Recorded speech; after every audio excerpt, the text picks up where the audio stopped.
ඉදිරි පැය 111 තුල විශ්මය දනවන ආරංචියක්. ඉතින් ඔයා මේ කාඩ් එක දැක්කනම් අනිවාර්යයෙන්ම ඔයාට ඉදිරි පැය 111 තුල උදව් ලැබීම හෝ වෙන කෙනෙකුට උදව් කරන එක සිද්ධ වෙනවා. දායකත්වය මොකක් හරි දෙයකට දායකත්වයක් දීම හෝ දායකත්වයක් ලැබීම සිද්ධ වෙනවා. give and take balance එක හොඳට තියෙන අවස්ථාවක් හැටියට පෙන්눔 කරන්න පුළුවන්.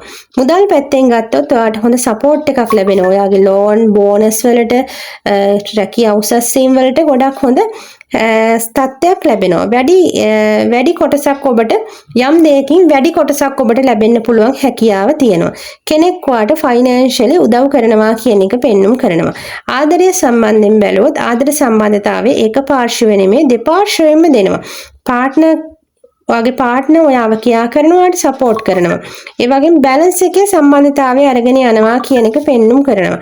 එතකොට මේක සාරාංශය හැටියට ඔයාට ලැබිය යුතු දේ ලැබෙනවා. බැලන්ස් එක තියාගන්නවා. ඒක අනිවාර්යයෙන්ම වැදගත් කියන එකත් පෙන්눔 කරනවා. ඉතින් මේ විදිහට තමයි මේ රීඩින් එක ලැබුණේ. ඉතින් අපිත් එක්ක දිගටම එකතු වෙලා ඉන්න තවත් රීඩින් බලන්න. එහෙනම් ගිහින් එන්න ඔයාලා හැමෝම හොඳින් සතුටින් ඉන්න.